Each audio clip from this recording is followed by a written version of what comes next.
তুমি তোমার দেহকে প্রহার করো যেন তোমার দেহ তোমার দাসত্বে থাকে। আমি ধন্যবাদ দেই তোমাকে, আমি ধন্যবাদ দেই তোমাকে, আমি।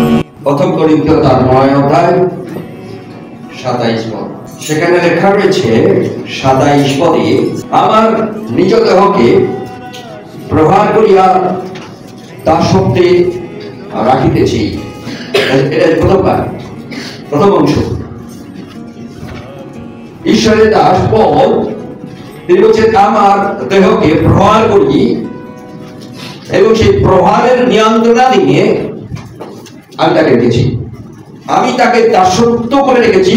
কার দাসত্ব? প্রহারের দাসত্ব। আজকে যে বিষয়টি হচ্ছে আমাদের শারীরিক যে ব্যায়াম কেন এত গুরুত্বপূর্ণ, তিনি এখানে বলছেন। তিনি তার ব্যক্তি জীবনকে ঈশ্বরাতে দিয়ে তিনি বুঝেছিলেন যে ব্যায়ামটা, শারীরিক ব্যায়ামটা কতটা গুরুত্বপূর্ণ। আমরা যত শারীরিক, যদি আমরা রোগের ডাক্তারের কাছে যাই সুগার নিয়ে, যদি আমরা ডাক্তারের কাছে যাই ডায়াবেটিস নিয়ে, যদি আমরা দেখি এই প্রকার থাইরয়েডের কিছু ইস্যু নিয়ে ডাক্তারের কাছে যাই, যদি আমরা যাই মোটা বা স্থূলতা নিয়ে যদি আমরা ডাক্তারের কাছে যাই, সকলেই বলবেন আপনি সকালে আর সন্ধ্যায় হাঁটবেন। বুঝলেন? প্রথম মেডিসিন, ফার্স্ট মেডিসিন, আপনি সকালে সন্ধ্যায় হাঁটবেন, জোরে জোরে হাঁটবেন যেন বডি মুভ হয়। এখানেই তা আমরা দেখতে পাই তিনি বলছেন আমি প্রহার করি আমার দেহকে, আমি আমার দেহকে দাসত্বের, প্রহারের দাসত্বের নিয়ন্ত্রণে রেখেছি।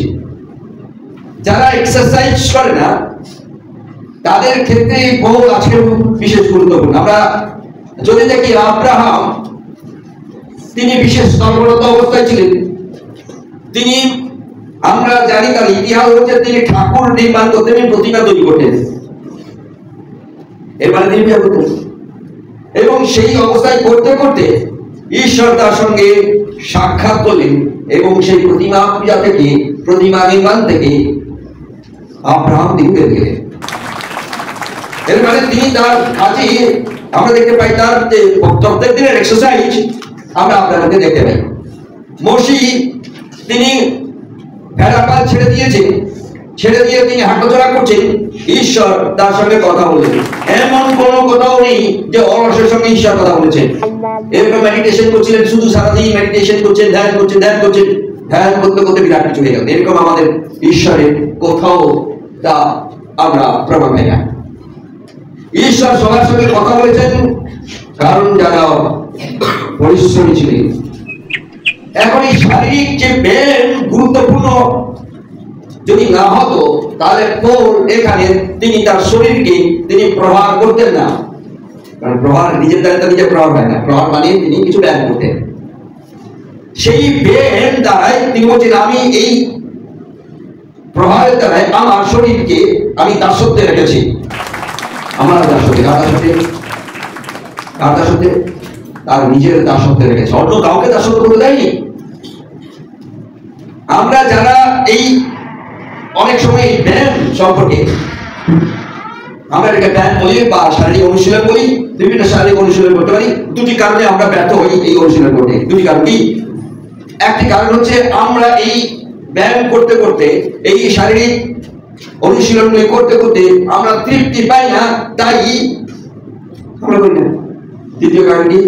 দ্বিতীয় কারণ হচ্ছে এই যে অনেক সময় লাগে, তাই সময় দেওয়া সম্ভব নয়। এটি দুটি মেন কারণ। এই দুটি মেন কারণের জন্য তারা করে না। এখন পৌল বলছে আমি আমার দেহকে কি করি? প্রহার করি এবং সেই প্রহারের দাসত্বে আমি আমার দেহকে রেখেছি। প্রহারের দাসত্বে অন্য কেউ তাকে প্রহার করে না, সে নিজের দেহকে নিজে প্রহার করে। আর বলে সে কি করে রেখেছে? তার দেহকে সে নিজেকে দাসত্ব করে রাখেনি, তার দেহকে দাসত্ব করে রেখেছে। তার দেহকে পূর্ণভাবে প্রহার করে অনুশীলন করে রেখেছে। যারা বিভিন্ন রকমের হতে পারে কনস্টিপেশন, মানে কি কোষ্ঠকাঠিন্য, যারা হতে পারে আমরা অনেক সারাটা দিন ভিন্ন ভিন্ন কাজ করছি, তারপরে শরীরে আপনি বলবেন আমি তো সারাদিন প্রচুর কাজ করি, এই কাজ সে কাজ ও কাজ, তারপরেও না আমার শরীর তাহলে আর কি এক্সট্রা প্রয়োজন রয়েছে অনুশীলন করা বা ব্যায়াম করা। ওর প্রত্যেকটা দিন তিনি হেঁটে হেঁটে যেতেন এক জায়গা থেকে অন্য জায়গায়। কখনো ট্রান্সপোর্টেশনের সুযোগ যদি থাকতো তখনকার দিনে ঘোড়া বা গাধা, আর অন্য কোনো ট্রান্সপোর্টেশনের তখন তেমন কোনো ব্যবস্থা ছিল না বা আবিষ্কার হয়ে ওঠেনি। তারপরেও পল তিনি তার দেহকে প্রহার করতেন। ডায়াবেটিস হলে বা বহুমূত্র বা মধুমেহ হলে অথবা সুগার বা এই ধরনের কোনো জাত রোগ হলে, অথবা যাদের বিশেষ করে থাইরয়েডের প্রবলেম রয়েছে, থাইরয়েডের ইস্যু রয়েছে, উচ্চ রক্তচাপ রয়েছে, এমনি যারা লো প্রেশার, মানে নিম্ন রক্তচাপ প্রেশার যেন হাঁটা চলা বেশি না করে, রেস্টে রাখতে হবে। যাদের লো প্রেশার তারা যেন ভুলে আমার সকালবেলা না দৌড়াতে যায়, তাহলে বিপদ পড়ে, কারণ এমনিতে শরীরে ক্ষমতা নেই, তারপরে দৌড়াতে গেছে।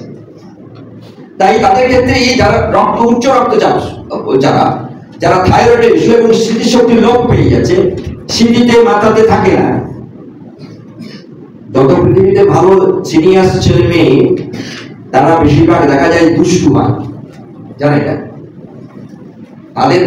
তারা বেশি দুষ্টু হওয়ার কারণ হচ্ছে তারা বেশি শরীরকে প্রহার করে, এক্সারসাইজ করে, তারা চুপচাপ থাকতে পারে না, কোনো না কোনো জায়গায় সে অ্যাক্টিভ রয়েছে, তার শরীরকে অ্যাক্টিভ করে রেখেছে, তাই তার মেমোরি পাওয়ার বেশি, তার শরীরের রকম। এগুলো তার কারণ হচ্ছে ঈশ্বর শরীর দিয়েছে প্রহার করবার জন্য, যেন শরীর আমার নিয়ন্ত্রণে থাকে, অন্য কারো নিয়ন্ত্রণে নয়। যখন শরীর তার অন্য কারো নিয়ন্ত্রণে যায় তখন আমি অন্যদেরকে কি করি, প্রহার করি, ঠিক নাকি? ঠিক না বলবো? উদাহরণ নেই, আমি রেগে উঠলাম, রেগে উঠে লোককে মেরে দিলাম, এরপরে কার শরীরটা আমার কার নিয়ন্ত্রণে চলে গেল? আমার ক্রোধের নিয়ন্ত্রণে চলে গেল। কার নিয়ন্ত্রণে চলে গেল? যে আমার সামনে দাঁড়িয়ে রয়েছে তার নিয়ন্ত্রণে চলে গেল। মনে রাখি, আমার রাগটা তাকে দেখার জন্য আমার ভেতরে রাগ এলো, মানে আমার নিয়ন্ত্রণটা কার নিয়ন্ত্রণে চলে গেল? ওই লোকটার নিয়ন্ত্রণে চলে গেল। তাকে দেখা মাত্র তাকে একটা সামনে মেরে দিলাম, যাকে মারলাম তার দাস হয়ে গেল, কারণ সে আমাকে নিয়ন্ত্রণ করে দিল, তার কথার দ্বারাই, তার অ্যাকশনের দ্বারাই আমাকে তার নিয়ন্ত্রণে করল।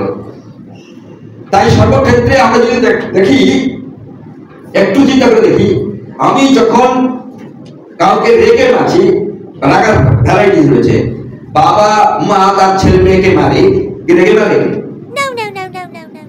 যখন সেই ছেলে মেয়ে যখন বড় হতে থাকে তখন সেই একই প্রহার করে। শাস্ত্রে লেখা রয়েছে হিতোপদেশে, বালককে কি করো? প্রহার করো, কি দিয়ে? লাঠি দিয়ে, যেন সে প্রভু বুঝিল, যেন ভুলে না যায়। কাকে শিশুকে প্রহার করতে বলছে? কাকে প্রহার করতে বলছে? বালককে, মানে যারা টিনেজ বাচ্চা শিশুকে, সেখানে বলা হয়নি শিশুকে প্রহার করছে, মারলে কি যায় আসে? একটা বাচ্চা বলে রয়েছে তাকে মেরে আমার সে কিছু বোঝে না, সে জানে শুধু তুমি তাকে ডিসিপ্লিন করছো বুঝে না। কিন্তু যখন একটা বাচ্চা 3 বছর থেকে আরম্ভ হয় তার জীবন, আস্তে আস্তে করে তাকে শাসনে নিয়ে আসতেই হবে, কারণ সে প্রবীণ নামে প্রহার, তাকে আমরা নিয়ন্ত্রণে রাখি।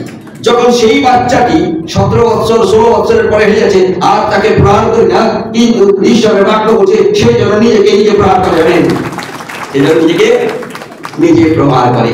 তোমাকে দেখে যদি আমার রাগ হয়, এর মানে তোমার নিয়ন্ত্রণাধীন আমি আছি, তুমি আমাকে নিয়ন্ত্রণ করছো, তুমি রাখিয়ে দিচ্ছ, খেপিয়ে দিচ্ছ আমাকে, আর আমি তারপরে আমি রেগে যাচ্ছি।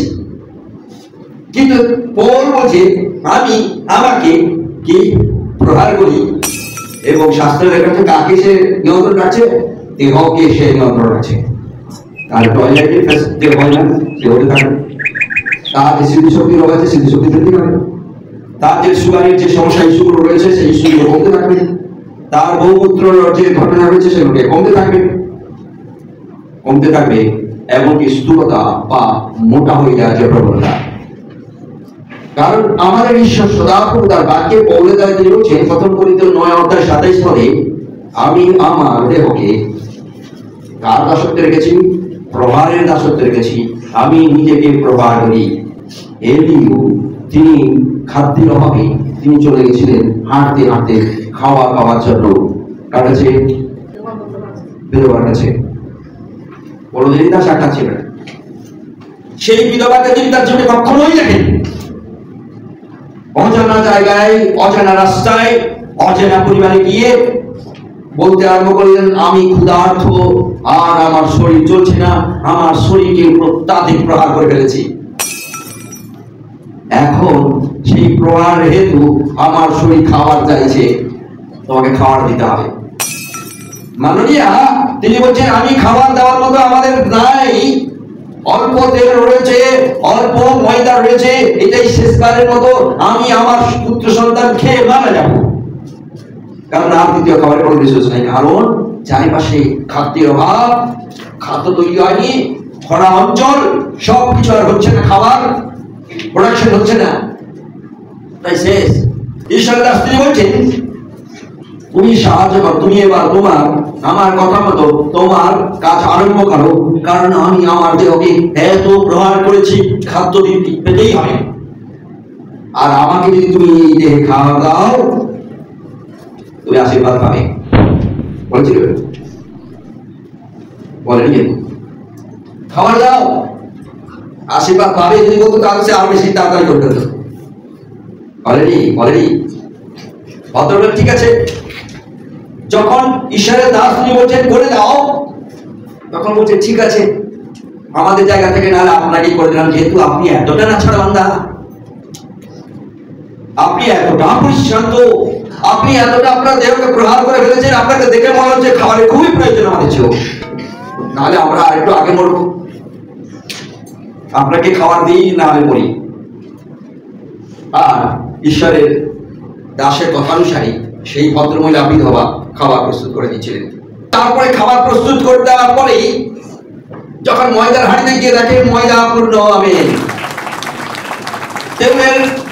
তেলের পূজায় মানে তখনকার দিনে মাটিতে তেল রাখতো, সেখানে গিয়ে দেখে যখন তেল ভর্তি হয়ে আছে। ঈশ্বর আশীর্বাদ করেছিলেন, কারণ কন্ডিশনে নয়, কারণ ঈশ্বরের দাসের কথা সেই বিধবা শুনে নিয়েছিলেন।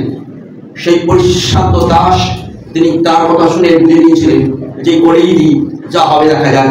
তিনি কোনো লাভের আশা করেননি, কিন্তু ঈশ্বর তার লাভ দিয়ে দিয়েছিলেন। আমাকে যদি যে কন্ডিশন করে, আমি একজন ব্যবসায়ী, যে আমাকে তুমি 10 টাকা দাও, আমি তোমাকে 20 টাকা ফেরত দেবো, কন্ডিশন হলে তবে লোকে আমাকে দিয়ে। এটা আমি একজন ব্যবসায়ী। বিধবা তিনি ব্যবসায়ী ছিলেন না, এমনকি ঈশ্বরের দাস তিনি ব্যবসায়ী ছিলেন না, কন্ডিশন বেঁধে যে তুমি দাও, তোমার অপরন্ত, তোমার শেষ হবে, আমাকে দিলে তোমার শেষ হবে। আমরা ঈশ্বরের ব্যাপারে অনেকে বলি না, আমাকে দাও, দিলে তোমার কম হবে, তুমি বেশি হয়ে যাবে। এইটা একটা কিসের কথা? সাহস দিলাম যাতে তার কাছ থেকে টাকাটা আদায় করতে পারে। কিন্তু আমার ঈশ্বরের দাস তিনি বলেনি আদায়ের জন্য বলেনি, কারণ তার দেহকে এতটা প্রহার করে ফেলেছেন, তিনি হাঁটতে পারছিলেন না। প্রহারটা কিন্তু অতিরিক্ত ঘটে গেছিল সেদিন। বলবো যে আমি দেহকে এতটা প্রহার করি যাতে আমার দেহ আমার দাসত্বে থাকে, প্রহারের দাসত্বে রেখে আমার নিয়ন্ত্রণে রাখতে পারি।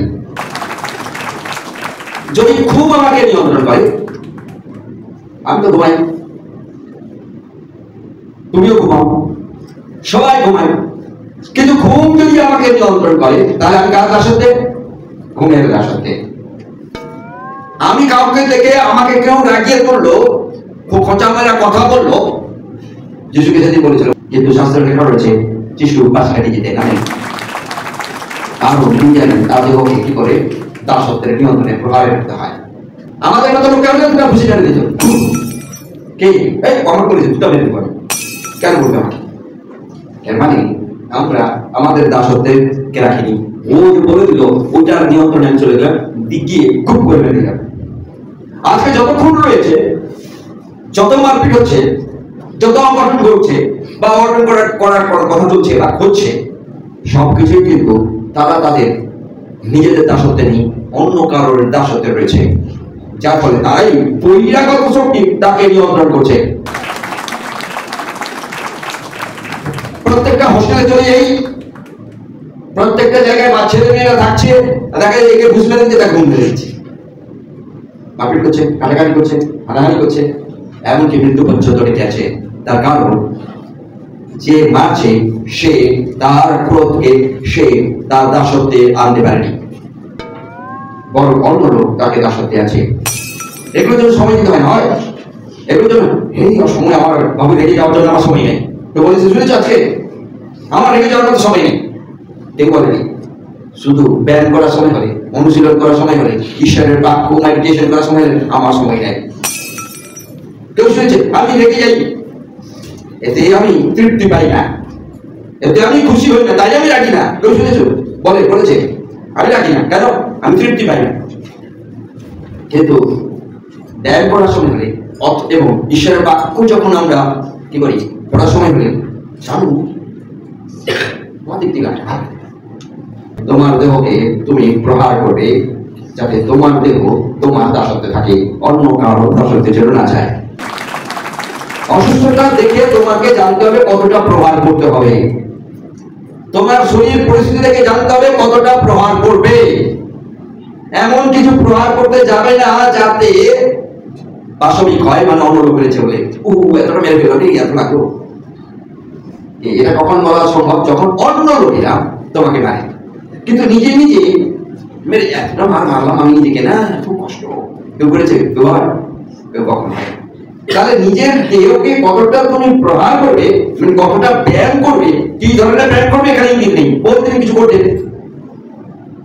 আমরা যে কোনো আসন করতে পারি, আমরা হাঁটতে পারি, আসন করতে পারি, আরো কি সব রয়েছে। কেউ পানি বস্তা থেকে ঘুম ঘুম ঘুম করতে গিয়ে আমার মানে তুমি ঘুম করে ফেলবে, পাথরে ঘুষ করে ফেলে দিবে না।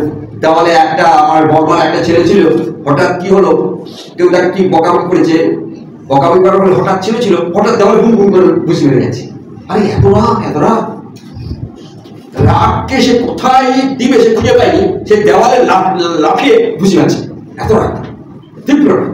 শাস্ত্রে লেখা হয়েছে পবিত্র পুস্তকে তোমার দেহ পবিত্র আত্মার মন্দির, 6:19 লেখা হয়েছে তোমার দেহ প্রভাবটা তুমি এমন করবে দেহকে যেন ভেঙে না ফেলো, এবং তোমার এই মন্দিরটাকে যেন যেখানে পবিত্রতা থাকে সেটা যেন ভেঙে না ফেলো, সেটাকে তুমি তত্ত্বাবধান করো, সঠিক তত্ত্বাবধান করো। আবর্জনা যেগুলো রয়েছে, যে আবর্জনা তুমি তোমাকে দাসত্ব করে রেখেছে, খুনের আবর্জনা, হিংসার আবর্জনা, কাউকে সহ্য করতে না পারার আবর্জনা, অপরিষ্কার করবার আবর্জনা, সেগুলোকে তুমি কি করো? পরিষ্কার করো। তোমরা কি জানো যে তোমাদের দেহ পবিত্র আত্মার মন্দির, যিনি তোমাদের অন্তরে থাকেন, যাহাকে তোমরা ঈশ্বর হইতে প্রাপ্ত হইয়াছ, আর তোমরা নিজের নও, কারণ মূল্য দ্বারা পৃথক হইয়াছ। অতএব তোমাদের দেহে ঈশ্বরের গৌরব করো। দেহে ঈশ্বরের গৌরব করো। তোমরা জানো যে তোমার দেহ পবিত্র আত্মার মন্দির, ঈশ্বর তিনি ক্রয় করেছেন তার রক্তের দ্বারাই, বহুমূল্য রক্তের দ্বারাই, পবিত্র রক্তের দ্বারাই। যেহেতু তিনি তোমাকে ক্রয় করেছেন, তাই এই মূল্য দিয়ে ক্রয় করেছেন, মূল্য চুকিয়েছেন, তার রক্ত দিয়ে তিনি মূল্য চুকিয়েছেন। আর আমার প্রভু যীশু খ্রিস্ট একবার রক্ত দিয়েছেন, অনন্তকাল থাকবে। তৃতীয় দিনে তার রক্তকে সুনিশ্চিত করলেন, এই রক্তের ভ্যালু কোনোদিনই শেষ হয় না। তাই ঈশ্বরের বাক্য বলছে, তুমি কি জানো যে তোমার এই দেহ পবিত্র আত্মার মন্দির, যা তোমার, যেখানে তিনি থাকেন, যেখানে তিনি থাকেন, যাকে রাখার জায়গা করে দেওয়া হয়েছে, সেই দেহকে তুমি কি করো? তত্ত্বাবধান করো। সে কি লেখা আছে? তোমার দেহে ঈশ্বরের গৌরব করো। তুমি দেহকে, তুমি যদি আমি কাউকে খুশি মারি, আমার দেহ ঈশ্বরের গৌরব বলো, বলো ঈশ্বরের কি হলো? অগৌরব হলো। এর মানে তোমার দেহ ওদের দাসত্বে রয়েছে, ঈশ্বরের দাসত্বে নেই। তোমার মন্দির অন্য কেউ যেটা মন্দির হতে পারে না। ঈশ্বরের মন্দির সেখানে পবিত্রতা ঝরবে, ঈশ্বরের মন্দির যেখানে প্রেম ঝরবে, ঈশ্বরের মন্দির যেখানে বিশ্বাস ঝরবে, ঈশ্বরের মন্দির যেখানে মানুষের মঙ্গল করবে, সেটাই তো ঈশ্বরের মন্দির। মানুষের মন্দির কি? ইট পাথর, লোক যদি 2 টাকা একটা মন্দিরে দেয়, তার নাম খোদাই করে থাকে। এক একটা মন্দিরে দেখতে পাবে হাজারো নাম রয়েছে, কি 5,000 দিয়েছে, কেউ 10,000 দিয়েছে, তার নাম লিখতে হচ্ছে, লিখে বিরাট প্লেট সাজানো রয়েছে, হাজারো নাম রয়েছে, ইটের মন্দির। আর ঈশ্বর তিনি তার নাম খোদাই করে রাখেননি এত বহুমূল্য রক্ত দিও। তিনি শুধু বলছেন তোমার দেহে কি করো, ঈশ্বরের গৌরব আনো, কারণ এটাই জীবন্ত মন্দির। তুমি কি করবে? তোমার মানুষের হাতে তৈরি করা মন্দির অন্য দেবতার দ্বারা প্রশংসা করবার জন্য করে দিয়েছে। সেটার মানে কি, লোকেরা গেলে প্রশংসা হবে, আর এই তোমার মন্দিরকে তুমি প্রশংসা করবে। মন্দির ইটসেলফ, মন্দির নিজেই প্রশংসা করবে, পার্থক্য না।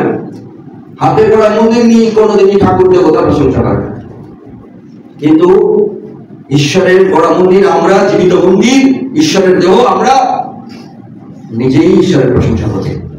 মন্দির নিজেই প্রশংসা ভাব করবে প্রত্যেক দিন। তাই আমরা যখন ধরো টয়লেট করলাম, পায়খানা করলাম, এটা একটা তো ব্যায়াম। টয়লেট যদি কেউ না করে কি করবে? তুমি শপথ দিতে পারবে, আমি আমার জীবনে আমি পায়খানা করবো না কোনো কিছু, আমি শপথ দিলাম। হবে? আমি আমার জীবনে আমি কোনোদিনই পেশাব করবো না, প্রতিজ্ঞা বদলাম। আমি যদি কাউকে বলি সবাই করে কোনোদিন পায়খানা করবে, যেদিন করবি না, তুমি কি বুঝবে? করবে তুমি? হ্যাঁ বলবে। আমি যদি তোমাকে প্রতিজ্ঞা করে নি করবি না, তুমি মারের ভয়ে হয় তুমি করবে না বলবে, কিন্তু রুকে রুকে গিয়ে করে আসবে, তুমি বলবে না কখনো। তোমাকে যদি করবে করবে না, করবে।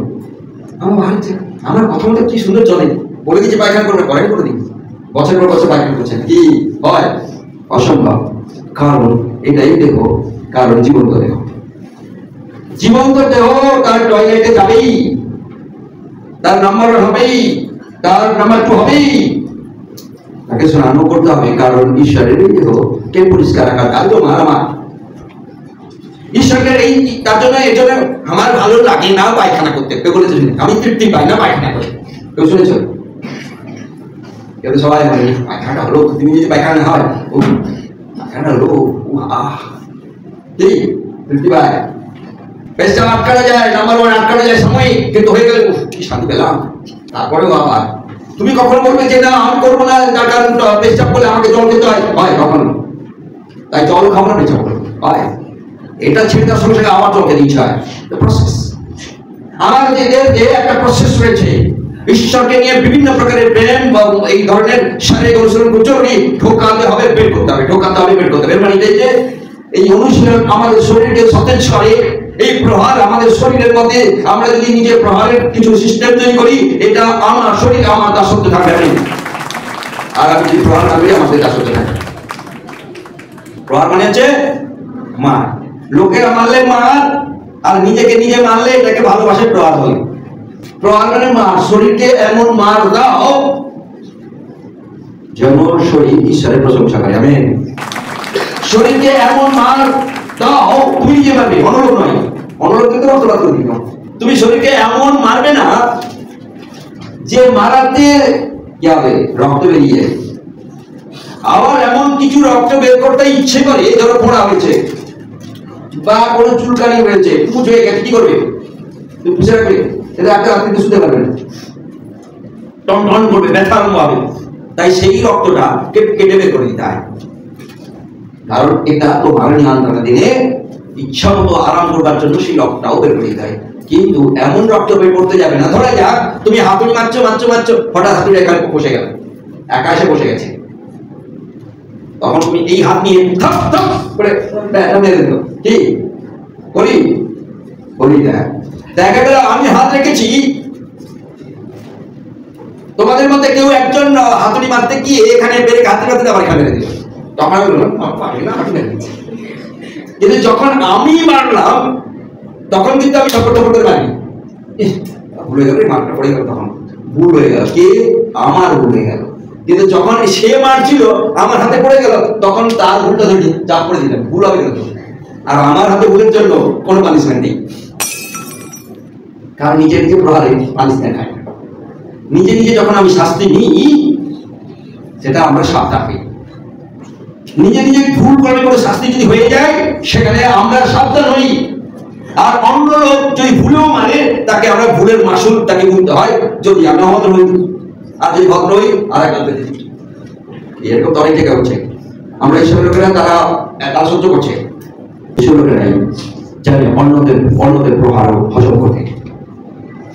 আবার রাজনৈতিক ভাবে হলে তারা প্রহার দিতেও যায়, কিন্তু যখন বিশ্বাসের জায়গা আসে তখন তারা প্রহার দেয় না। মনে রাখি, বিশ্বাসের জায়গা যখন আসছে তখন খ্রিস্টানরা চুপচাপ থাকে, প্রহার দেয় না। কিন্তু যখন রাজনৈতিক ব্যাপার থাকে, প্রহারটা আসল ভালো হইতে জানে, সেটারে কিভাবে পিউরি না প্রভাব যেন এটা বলার পেছনে তারা জানে যে নিজেদেরকে তার সাথে কতটা রাখতে হয়। ইচ্ছে মতো রাখবো, ইচ্ছে মতো চুপচাপ রাখবো। আমাদের ঈশ্বরের পবিত্র বাক্য বলছে, তোমার দেহকে এমন প্রকারের প্রহার দাও যাতে ঈশ্বরের কিমান প্রশংসা হয়। যারা আমরা আগামী দিনের রোগ থেকে বাঁচতে চাই, আগামী দিনে বিভিন্ন রোগকে ওয়েলকাম করতে যদি না চাই, তাহলে বিভিন্ন প্রকারের প্রেম প্রত্যেক দিন, সাইন্টিফিক হতে বলছে প্রত্যেক দিন 30 মিনিট, মিনিমাম সপ্তাহে কটা দিন, 5 দিন যেন ব্যয় করি।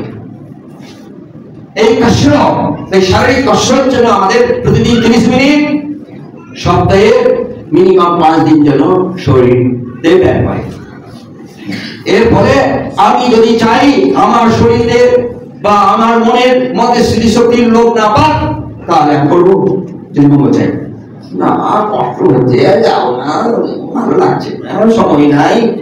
ওর বলছে আমি আমার দেহকে প্রহার করি যাতে আমার দেহ আমার দাসত্বে থাকে।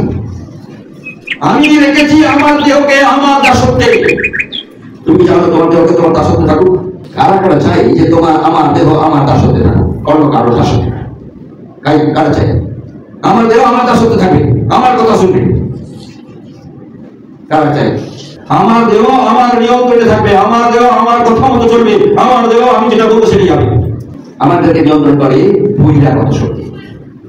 আর ঈশ্বরের বাক্যে বলছে, তুমি যদি ঈশ্বরের গৌরব করতে চাও, তুমি যদি তোমার মঙ্গল চাও, তুমি যদি তোমার স্মৃতিশক্তি বৃদ্ধি করতে চাও, তুমি তোমার স্মৃতিশক্তিকে রক্ষা করতে চাও, তুমি যদি তোমার বিভিন্ন রোগের কিছুটা সমাধান করতে চাও,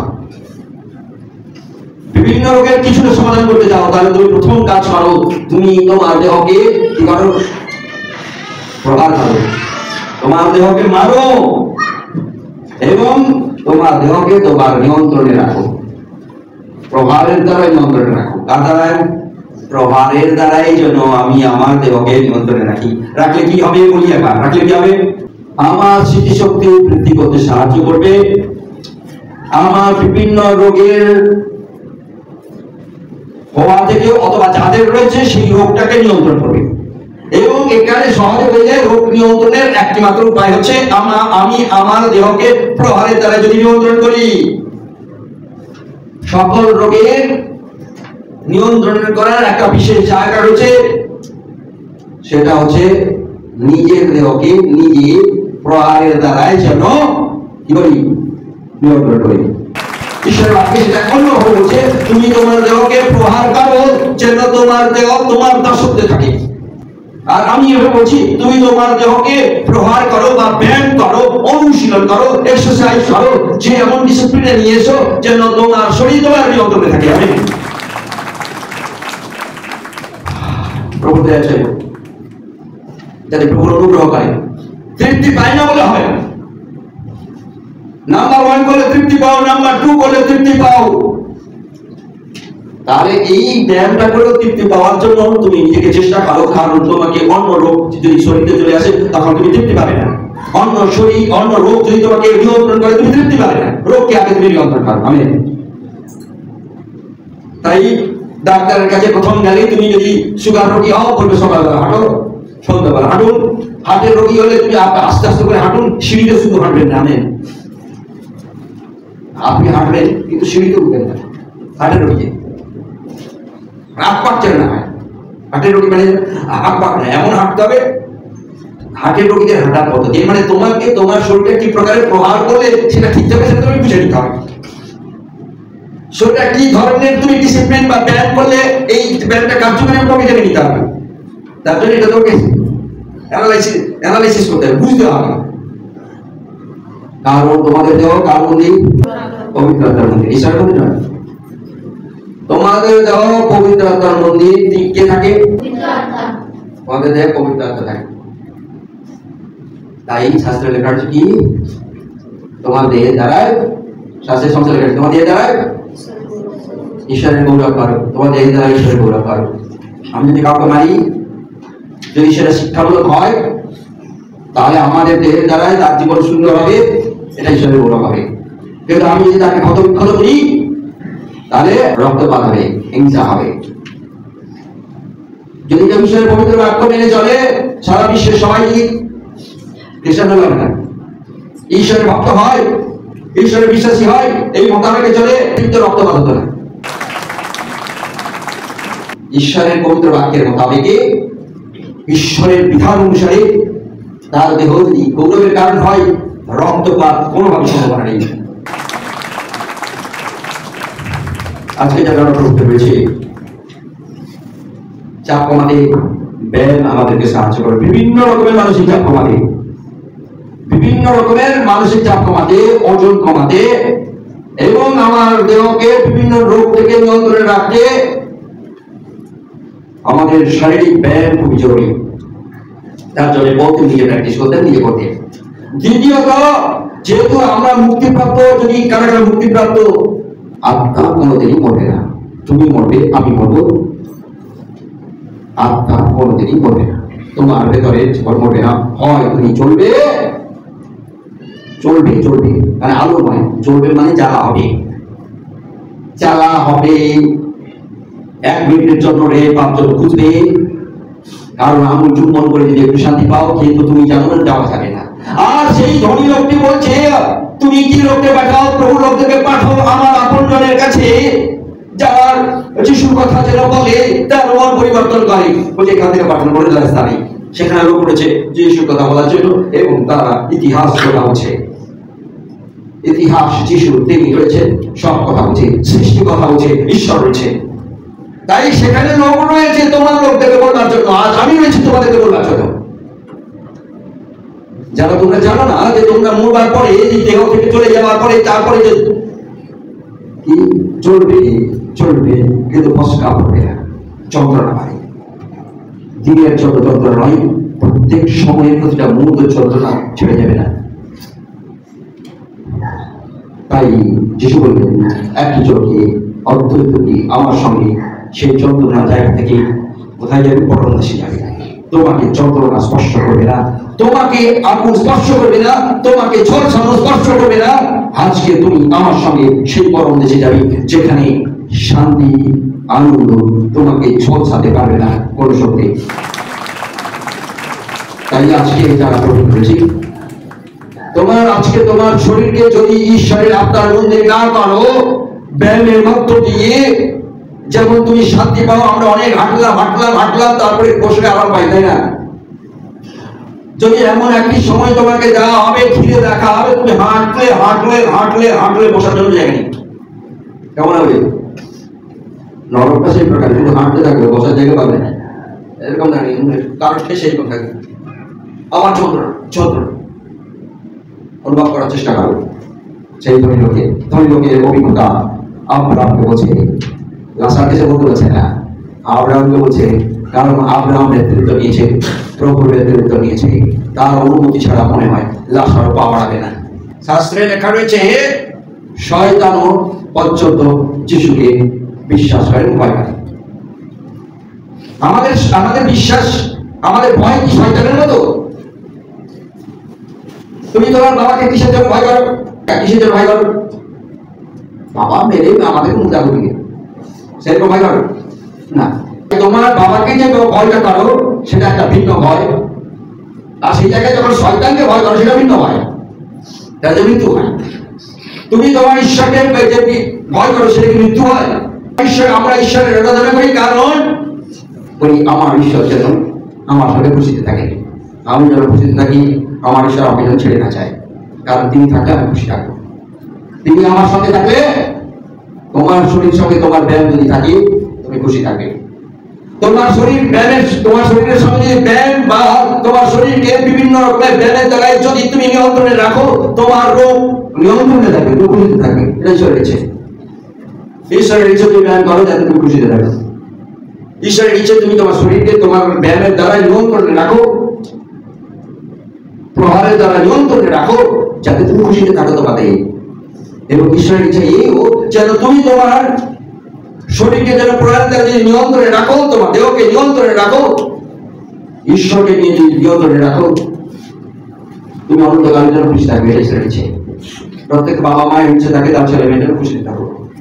অনেক অপরাধ করবার পরেও তারপরেও তাকে সেই কিছু কিছু জিনিস প্রশ্রয় দেওয়া হয় ছেলে মেয়েদেরকে, তার বাবা মা দেয় যেন খুশি থাকে। দেখা যায় লেস লেস মানে দিত কুরকুরি, এগুলো খেয়ে খাওয়ার বারণ রয়েছে। সবাই বলে খেও না খেও না, তারপরেও আবার ছেলে বাবা মা আবার কিনে দেয় একটা খাকে একটা। যদি খুব ভালো সুবুদ্ধি বাবা মা হয় তখন বলবে মাসে একটা ঠিক আছে, কোনো অসুবিধা নেই, প্রত্যেকদিন ছেলে দেবে। আর যদি ও দুর্বুদ্ধি বাবা হয় তাহলে প্রত্যেকদিন খেতে দিলে কি দাবি করতে হবে। সে জীবনে বলবে তার ছেলে মেয়েকে ডাক্তারের কাছে গিয়ে বলবে যাতে আমার ছেলের মধ্যে খিদাই পায়। আর হবে কি করে? লেস খাওয়ালে আর কুকুরে খাওয়ালে সে তো নেই, পেটে কি হয়ে গেছে? পেটে তো নাই, শেষ হয়ে গেছে, পেটের অবস্থা শেষ। আমরা এই কুকুরে লেস দিয়ে পেটকে স্টোমাককে শেষ করে দিয়েছি, তারপরে ডাক্তারের কাছে যাই খিদা হয় হবে না, কোনটা খিদা অমৃত পর্যন্ত খিদা হবে এবং মৃত্যুটা কিন্তু তাড়াতাড়ি করে নিয়ে আসে।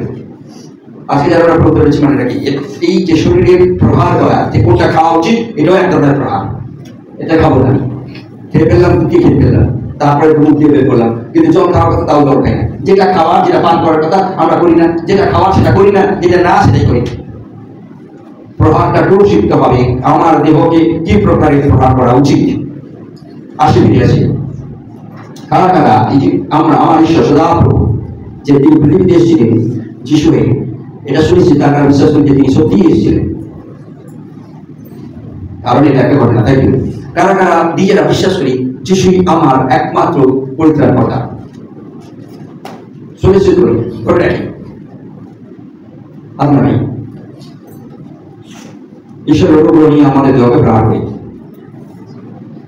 শাস্ত্রে লেখা আছে তোমার দেহ পবিত্র আত্মার বন্দী, তোমার দেহে কে থাকে? তোমার অন্তরে কে থাকে? পবিত্র আত্মা থাকে। অতএব তুমি কি করো? তোমার দেহের দ্বারা কি করো? প্রশংসা করো, মানে ঈশ্বরের গৌরব করো। হ্যাঁ, তোমার দেহের দ্বারা ঈশ্বরের গৌরব করো। কার দ্বারায়? দেহের দ্বারায়। তাই তোমার দেহকে সুন্দর রাখতে হলে ব্যায়াম বা দৈহিক বিভিন্ন রকমের কাজ খুবই জরুরি। কাজ করি, কাজের মধ্যেই যেন আমরা কি বেছে নিই, সময় বের করে নিই নির্দিষ্ট কিছু আসন করার জন্য। বই পাবে, অনেক বই পাবে, এখন লোকে রিসার্চ করে ওটা বই পেয়েছে। পায়খানার জন্য এই ব্যায়াম, যাদের পালস বা অসর রয়েছে এই ব্যায়াম, সুগারের জন্য ওই ব্যায়াম, ওটার জন্য ওই ব্যায়াম, বিভিন্ন বই পাবে। এর জন্য অন্য কোনো জায়গায় ডাক্তারি মতো বই পাবে। যে বই দ্বারা সেটাকে অনুসরণ করে তুমি তৃপ্তি পাবে আমি জানি, কিন্তু সুস্থ শরীর পাবে, রোগকে নিয়ন্ত্রণ করবার রাস্তা পাবে। মানে রোগ নিয়ন্ত্রণের রাস্তা পাবে। বহুদার্জন বলছে আমি আমার দেহকে প্রহার করি যাতে আমার দেহ আমার দাসত্বে থাকে। আমি প্রত্যেকদিন আমার দেহকে প্রহার করি কারণ আমি আমার দেহকে আমি আমার নিয়ন্ত্রণে রেখে রাখতে চাই, যাতে আমার দেহ ঈশ্বরের গৌরব করে। আমি যাতে আমার দেহ ঈশ্বরের গৌরব করে। তাই প্রথম করিন্থীয় 9:27 পদে পরিষ্কার লেখা রয়েছে আমি আমার দেহকে কি করি? প্রহার করি, যাতে এই প্রহারের মধ্য দিয়ে আমার দেহ আমার কথা শুনি। প্রভু চাই প্রভু গৌরব তোমার দেহের মধ্য দিয়ে হোক। প্রভু চাই তার ছেলে মেয়েরা, তার সন্তানেরা যেন খুশিতে থাকুক। প্রভু চাই তার ছেলে মেয়েরা যেন তার সঙ্গে থাকুক। প্রভু চাই তুমি যদি চাও আজকে লেগে বলি প্রভু আমি তোমাকে চাই এবং আমি আমার ব্রেন আমার শারীরিক অনুশীলনের মধ্য দিয়ে আমি আমার দেহকে নিয়ন্ত্রণে রাখবো যাতে আমার দেহ তোমার গৌরব করে। প্রার্থনা আজকে আমার প্রতিজ্ঞা, আজকে আমার ঈশ্বরের কাছে প্রতিজ্ঞা, আজকে মন্ডলীর প্রতিজ্ঞা। প্রভু আমি যতকাল বেঁচে থাকবো আমার শরীর সামর্থ্য অনুসারে আমি আমার শরীরকে প্রহার করবো, আমার শরীরকে বিভিন্ন ব্রেন বা শারীরিক অনুশীলনের মধ্য দিয়ে আমি আমার শরীরকে আমার দাসত্বে রাখবো, আমার নিয়ন্ত্রণে রাখবো, যাতে আমার শরীর কি করে? যেন তোমার গৌরব করে। আসি প্রার্থনা করছি। আমার শরীর প্রভু বলি প্রভু তুমি কৃপা করো। আমি এতে আমার এই ব্যায়াম, আমার শারীরিক অনুশীলনে আমার তৃপ্তি লাগে না, ভালো লাগে না, আমি সময় পাই না। কিন্তু আজকে প্রতিজ্ঞা হই, আমি সময় করব, আমি অনুশীলন করব, আমি সময় বের করব, তৃপ্তি না হলেও করব, যাতে আমার শরীর এমন প্রভাব, আমার শরীরকে এমন আসন, আমার শরীরকে এমন ভাবে বিভিন্ন শারীরিক অনুশীলনের মধ্য দিয়ে আমি আমার শরীরকে এই প্রকারে প্রহারের দ্বারা নিয়ন্ত্রণ করব, যে নিয়ন্ত্রণের দ্বারাই এই ঈশ্বর আমি তোমার গৌরব করব, আমার এই দেহে যেন তোমার গৌরব করি। প্রার্থনায় প্রভুর কাছে মুখ খুলে বলি সকলে, প্রভু তুমি কৃপা করো, এখন আমার শরীরকে আমি প্রহার করতে চাই এবং নিজের দাসত্বে বা নিজের নিয়ন্ত্রণে রেখে আমার এই দেহের মধ্যে গৌরব করতে চাই। হালেলুয়া।